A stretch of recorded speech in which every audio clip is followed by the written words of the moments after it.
মবের ক্ষেত্রে আমরা দেখতে পেয়েছি যে ছাত্র শিবির অতীতে হচ্ছে বিভিন্ন ক্ষেত্রে তাদের যেই সব জায়গা যেসব কর্মীদেরকে তারা প্রকাশ্যে আনেন না, তারা বিভিন্ন জায়গায় সাধারণ ছাত্রদেরকে উস্কানির মধ্যে নিয়ে গেছেন। আমরা দেখতে পেয়েছি বাকছাস হল রাজনীতির প্রশ্নে সাধারণ শিক্ষার্থীদের সাথে দাঁড়িয়ে নিজেরা তারা ছাত্র রাজনীতি করে, কিন্তু তারা হলে এবং একাডেমিক এরিয়ায় ছাত্র রাজনীতি করা যাবে না এই মর্মে শিক্ষার্থীদেরকে উস্কানির দিয়ে সারা দিন ধরে একটা পরিস্থিতি সৃষ্টি করে এক ধরনের একটা মব করিয়েছেন। এবং বারবার করে আপনারা জিজ্ঞেস করেন যে ঢাকা বিশ্ববিদ্যালয়ের মতো শিক্ষিত মানুষের জায়গায় মবের কথা আমরা বলছি কীভাবে। এই ঢাকা বিশ্ববিদ্যালয়ের মতো জায়গায় আমরা তোফাজ্জল হত্যাকাণ্ড দেখেছি এবং এক বছর আমরা এর কোনো সুরাহা সমাধান দেখতে পাইনি। আমরা শুনতে পাচ্ছি প্রশাসন এখন পর্যন্ত ওই যেই মবের সাথে যারা যুক্ত ছিলেন তোফাজ্জল হত্যার মবের সাথে, সেই তাদেরকে এখন পর্যন্ত প্রোটেকশন দিয়ে আসছেন।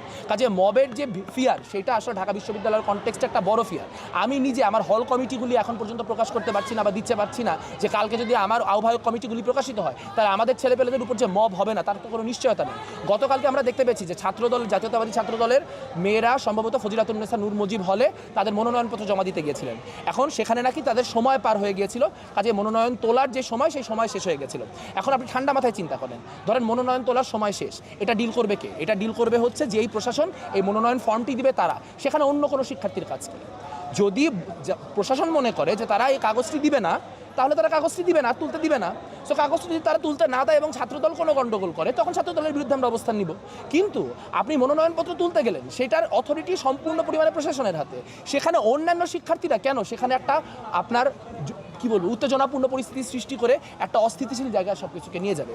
এই যে কোনো কিছু হলেই কোনো দাবি দেওয়ার যৌক্তিকতা অযৌক্তিকতা বিবেচনা না করে পূর্ণাঙ্গ একটা কি বলবো উত্তেজনা এবং উস্কানির মধ্য দিয়ে যে কোনো কিছুকে আদায় করে নিয়ে আসার প্রক্রিয়া, এটা ঢাকা বিশ্ববিদ্যালয়ের যে রাজনীতি সেটাকে ক্রমাগত অস্থিতিশীল করে তুলছে।